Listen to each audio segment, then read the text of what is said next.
आज की कहानी है संयोग। सब तेरा ही किया धरा तो है निकी, सो तुझे ही भुगतना भी पड़ेगा।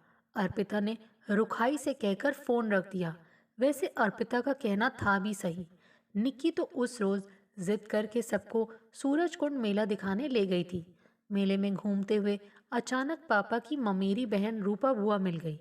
कई वर्ष पहले एक सरकारी आवासीय कॉलोनी में वे पड़ोस में ही रहती थी। रात दिन का आना जाना था। लेखाकार फूफा जी अर्पिता और निकी को गणित पढ़ाते थे। फिर पापा ने नोएडा में फ्लैट खरीद लिया और फूफा जी ने द्वारका में। धीरे धीरे संपर्क खत्म हो गए।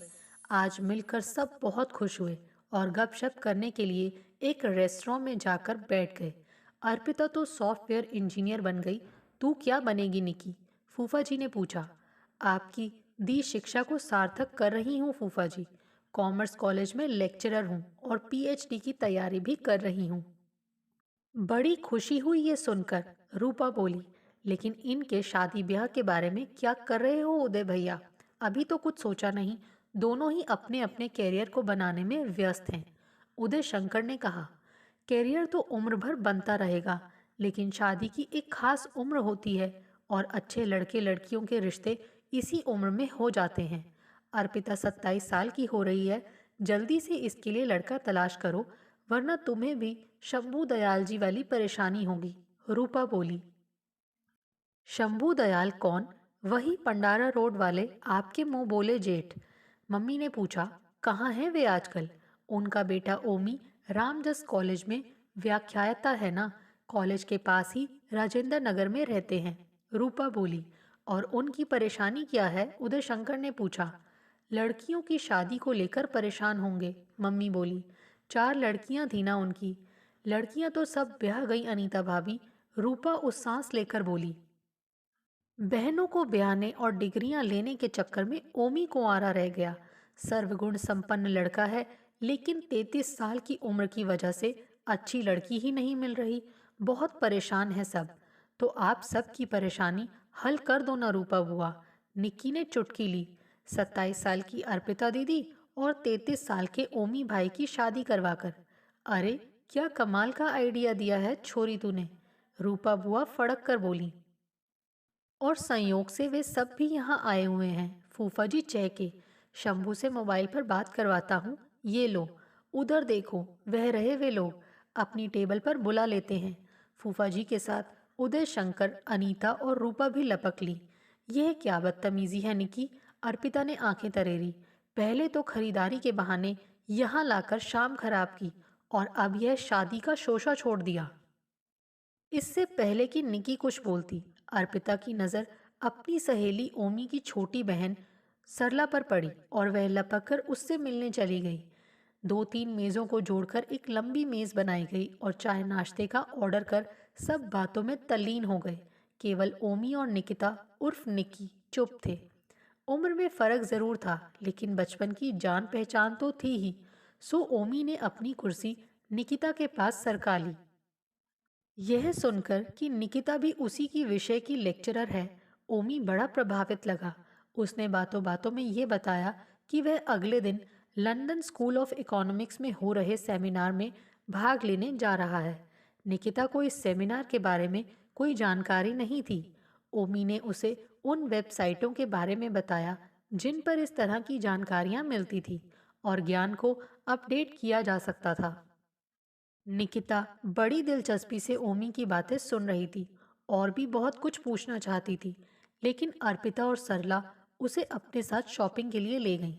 बाकी सब लोग वहीं बैठे रहे। उनकी खरीदारी अभी खत्म भी नहीं हुई थी कि सरला को ओमी का फोन आ गया कि सब लोग जाने के लिए मेले के गेट के पास उनका इंतजार कर रहे हैं। उनके वहां पहुंचते ही सब ने जल्दी जल्दी विदा ली। निकिता चाहकर भी ओमी से बात नहीं कर सकी। उसे यह तो यकीन था कि पापा ने शंभू अंकल से फोन नंबर लिया होगा, लेकिन उसने पूछना मुनासिब नहीं समझा।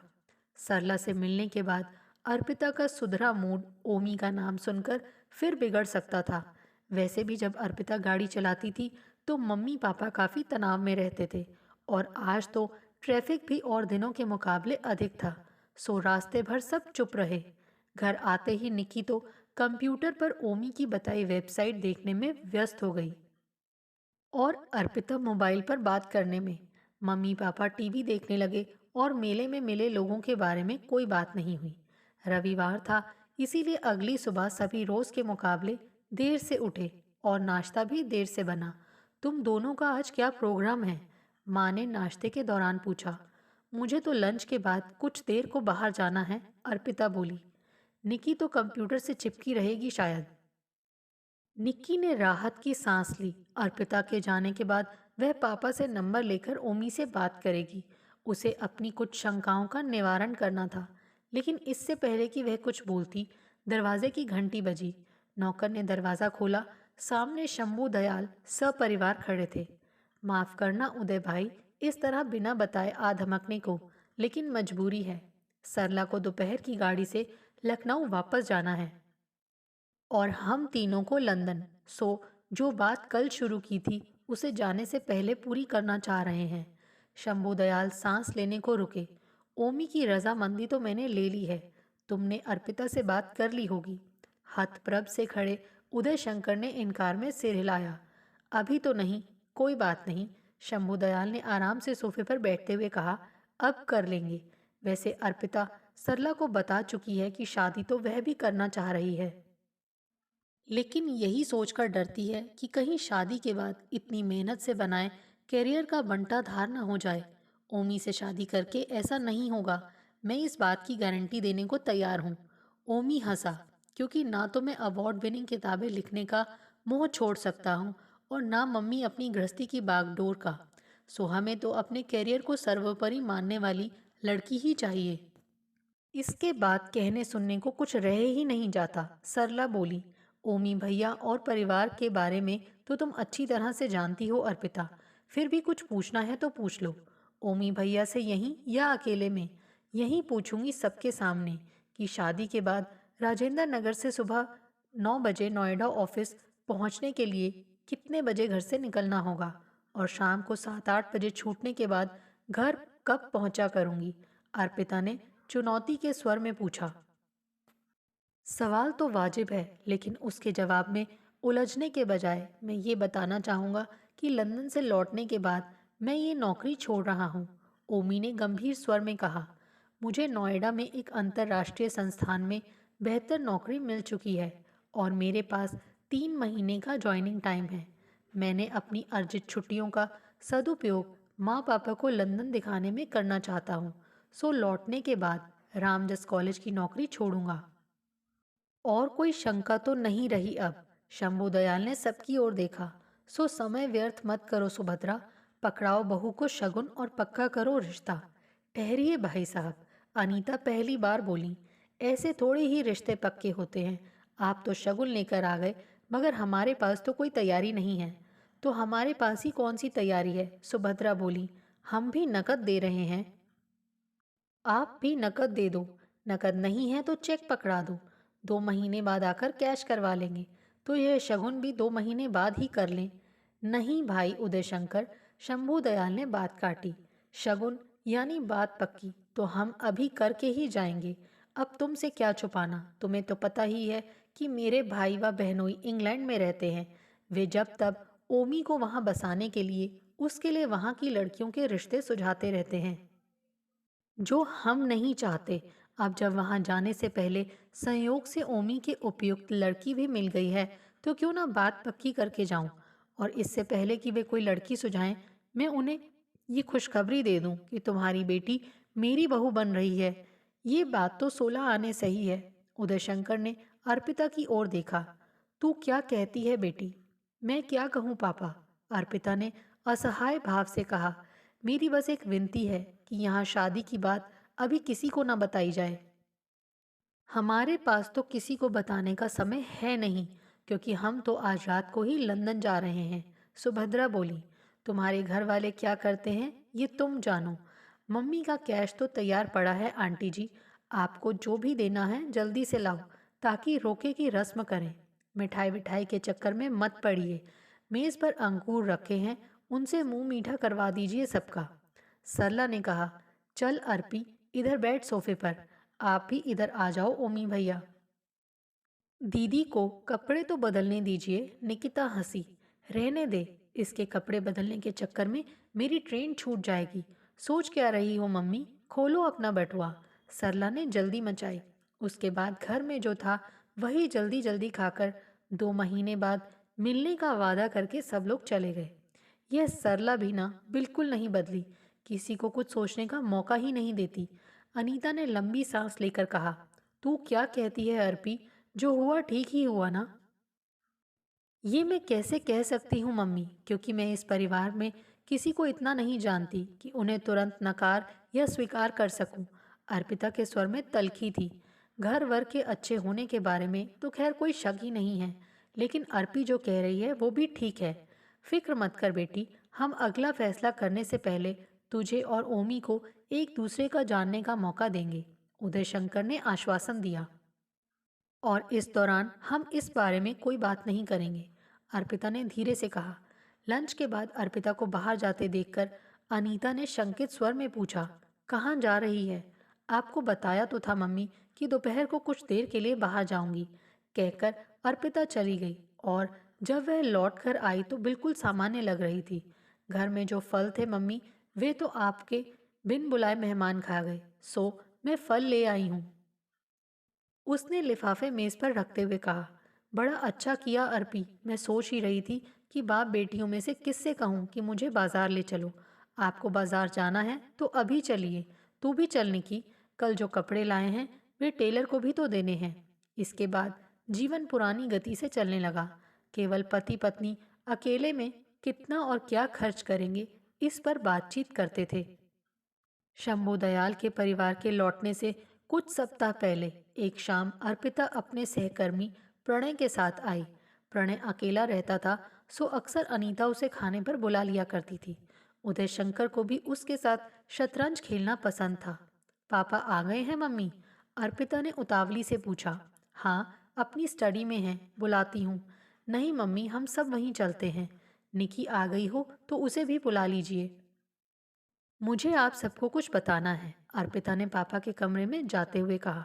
ऐसा क्या है जो उनके कमरे में ही बताएगी? ड्राइंग रूम में नौकरों के सामने मैं बताना नहीं चाहती थी कि मैंने और प्रणय ने आज कोर्ट में शादी कर ली है। अर्पिता ने मैरिज सर्टिफिकेट पिता की ओर बढ़ाया। अनीता ने हैरानी से बेटी की सूनी मांग को देखा।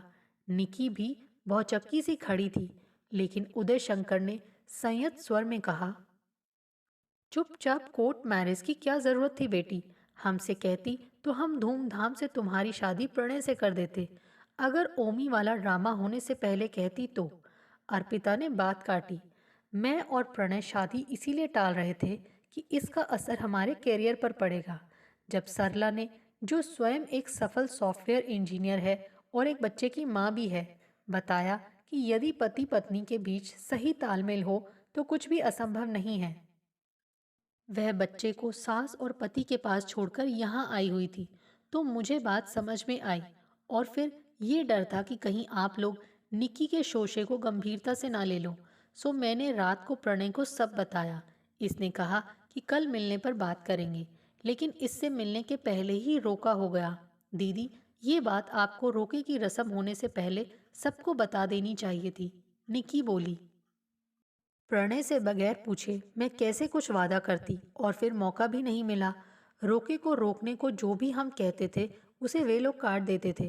खैर, मुझे यही सही लगा कि इस बात को गुप्त रखने को कहूँ और फिर खारिज करवा दूँ। लेकिन आप सब जिस तरह ओमी पर लट्टू हो, मुझे नहीं लगा कि आप यह रिश्ता तोड़ना मानोगे। सो हमने कोर्ट मैरिज कर ली, सिर्फ कागजी कार्यवाही। अब तक चुप प्रणय बोला, सिवा हमारे उन दोस्तों के जिन्हें गवाह बनाना जरूरी था। किसी को इस शादी के बारे में पता नहीं है। आप जब और जिस विधि से शादी करना चाहेंगे हम शादी कर लेंगे, और तब तक अर्पिता आपके पास ही रहेगी। बस आप कहीं और इसकी शादी नहीं कर सकेंगे, उसका तो खैर सवाल ही नहीं उठता, अनीता ने कहा। लेकिन तुम्हारे घर वालों की रजामंदी प्रणय? मेरे परिवार में तो सिर्फ भाई भाभी हैं, उन्हें अर्पिता पसंद है। आप जब कहेंगे उन लोगों को बुला लूंगा, प्रणय ने कहा। तुम दोनों अपनी छुट्टियों का हिसाब किताब बताओ, उसी के मुताबिक हम तैयारी करेंगे, उदय शंकर ने कहा। छुट्टी तो कभी भी 1 हफ्ते की नोटिस पर मिल जाएगी। तो ठीक है, अपने भाई का फ़ोन नंबर दो, उनसे बात करता हूँ, उदय शंकर ने कहा। इतनी शांति से सब होता देखकर अर्पिता द्रवित हो उठी। लेकिन शंभू दयाल अंकल से कैसे निपटेंगे पापा? और रूपा बुआ भी बहुत नाराज़ होंगी। होती रहें। जब रूपा ने बात छेड़ी थी, मैंने तभी कह दिया था कि मैं अर्पिता से बात करने के बाद ही बात आगे बढ़ाऊंगा। मेरे लिए सिर्फ मेरी बेटी की खुशी मायने रखती है, रिश्तेदारों की नाराजगी नहीं। उदय शंकर ने दृढ़ स्वर में कहा। शादी धूमधाम से हो गई। रूपा को रोके के बारे में कुछ पता नहीं था, सो उसने इतना ही कहा कि अचानक अर्पिता की शादी तय हो जाने से ऐसा लगता है कि ओमी के जीवन में शादी लिखी ही नहीं है। बेचारा, निक्की के मुंह से अचानक ही निकला। शंभू दयाल के विदेश से लौटने से पहले ही अर्पिता और प्रणय हनीमून पर जा चुके थे। उदय शंकर ने शंभू दयाल को पत्र लिखकर रिश्ते का अंत कर दिया था, लेकिन ऐसा हुआ नहीं। एक रविवार की सुबह शंभू दयाल और सुभद्रा को देखकर उदय और अनीता बुरी तरह सकपका गए। शंभू दयाल दंपत्ति ने बड़ी शालीनता से अर्पिता की शादी के लिए उन्हें मुबारकबाद दी, जिससे वे लोग और भी संकुचित हो गए। वातावरण को सहज करने के लिए निक्की उनसे उनके लंदन प्रवास के बारे में पूछने लगी। उन्होंने वहाँ क्या अच्छा लगा और क्या नहीं, विस्तार से बताया। फिर उसकी रिसर्च के बारे में बात करते करते अचानक पूछा, तुझे भी कोई पसंद है शादी के लिए तो अभी से उदय को बता दे।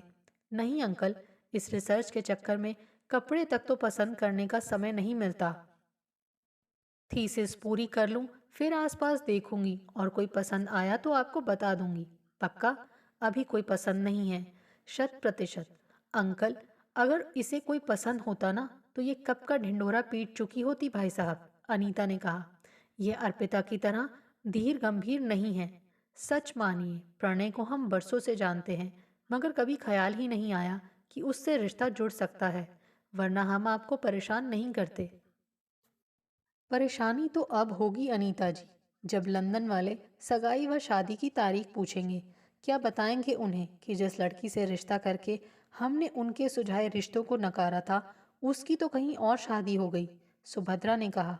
आप चाहें तो हमें इस परेशानी से निजात मिल सकती है। निक्की का रिश्ता ओमी से कर दीजिए। निक्की सिहर उठी। अपने से 9 साल बड़े ओमी से शादी। उसने तुरंत फैसला किया कि वह अर्पिता की तरह चुप नहीं रहेगी।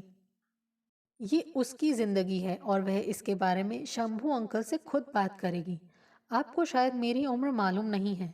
मेरी और ओमी जी की उम्र में 9 साल का फर्क है।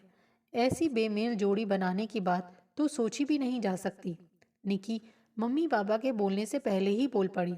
वर्षों के अंतराल को तो नकारा नहीं जा सकता बेटी, शंभू दयाल ने गंभीर स्वर में कहा। लेकिन ना तो ओमी 33 वर्ष का लगता है और ना ही कुंवारा होने की वजह से उसकी सोच भी उम्र के मुताबिक धीर गंभीर है। वह खुश मिजाज और शौकीन है। तुम भी छिछोरी नहीं हो और तुम दोनों का विषय भी एक ही है, सो खुश रहोगे एक दूसरे के साथ। यह हमारा नहीं, ओमी का कहना है। क्या मतलब?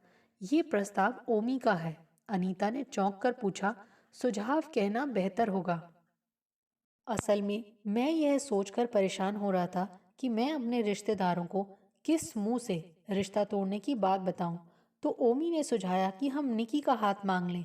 रिश्तेदारों को ये तो नहीं बताया था कि उदय अंकल की बड़ी बेटी से रिश्ता तय किया है या छोटी से। वैसे भी निकिता मुझे पसंद है और फिर हम दोनों पढ़ाते भी एक ही विषय हैं, सो एक दूसरे का सहयोग भी दिया करेंगे, यानी खुश रहेंगे एक दूसरे के साथ, शंभू दयाल ने कहा। मुझे उसका ये कहना गलत नहीं लगा। ओमी का कहना बिल्कुल सही है, उदय शंकर कहे बिना न रह सके। फिर भी इस बार हम आप पर कोई ज़बरदस्ती नहीं करेंगे। आप लोग आपस में विचार विमर्श करके हमें बता दीजिएगा, कहकर शंभू दयाल उठ खड़े हुए। अरे, ऐसे कैसे बिना चाय पानी पिए चले जाएंगे? अनीता ने प्रतिवाद किया। आप बैठिए मम्मी, मैं अभी चाय भिजवाती हूँ, निकिता ने उठते हुए कहा और नौकर से चाय बनाने को कहकर अपने कमरे में आ गई। मम्मी पापा के रवैये से तो लग रहा था कि वे उसे आसानी से ओमी के सुझाव को नकारने नहीं देंगे। जिस सहृदयता से अर्पिता की खुशी की खातिर उन्होंने रिश्तेदारी की परवाह नहीं की थी, उसी रिश्तेदारी के लिए उसे अपने से कहीं बड़े पुरुष से विवाह करके अपने अरमानों को बलिदान करने को कहा जाएगा। उसने अर्पिता को फ़ोन किया, पर उसके शुष्क ज़बान से उसका इरादा दृढ़ कर दिया कि ये उसकी निजी समस्या है और उसे अकेले ही सुलझानी होगी। वह ओमी से मिलेगी, अपनी रिसर्च के बारे में उससे जितनी मदद मिल सकेगी बटोर लेगी और फिर ऐसी बचकानी हरकतें करेगी कि ओमी खुद ही उससे शादी करने को मना कर देगा। उदय शंकर और अनीता के पूछने पर उसने कहा कि कुछ फैसला करने से पहले वह ओमी से मिलना चाहेगी और फिर मुलाकातों और फ़ोन पर बातें करने का सिलसिला शुरू हो गया। उसे लगने लगा कि केवल उनके विषय ही नहीं, शौक और पसंद भी प्राय एक सी थी। ओमी परिपक्व था, सो शालीनता व मनोरंजन के बीच सामंजस्य बनाना जानता था। उसके कहने से पहले ही उसकी पसंद जान जाता था। उसे वह अच्छा लगने लगा था, मगर इतना अच्छा भी नहीं कि उम्र भर के बंधन में बंध जाए। तूने क्या सोचा निकी? एक रोज अनीता ने पूछा। ओमी को तो तू बहुत पसंद है। वह कहता है कि कमाल की जोड़ी बननी थी। सो उस रोज संयोग से हम दूर दराज रहने वाले लोग सूरज कुंड मेले में चले गए। मुझे भी उसकी बातें सही लगती हैं, वरना क्यों तू रूपा को उसके और अर्पिता के बारे में सुझाती और अर्पिता कोर्ट मैरिज करने की हिम्मत करती। ये तो है मम्मी, है तो सब संयोग ही। निकिता ने स्वीकार किया, और इसे नकारना बेवकूफ़ी होगी, जो मेरी समझदार बेटी कभी नहीं करेगी, उदय शंकर ने अंदर आते हुए कहा। निकिता ने शर्माकर सिर झुका लिया। मम्मी पापा उससे बलिदान नहीं मांग रहे थे, बल्कि उसे वरदान दे रहे थे। दोस्तों, आपको हमारी ये कहानी कैसे लगी? प्लीज़ कमेंट्स करके बताइए। Thanks for watching this video.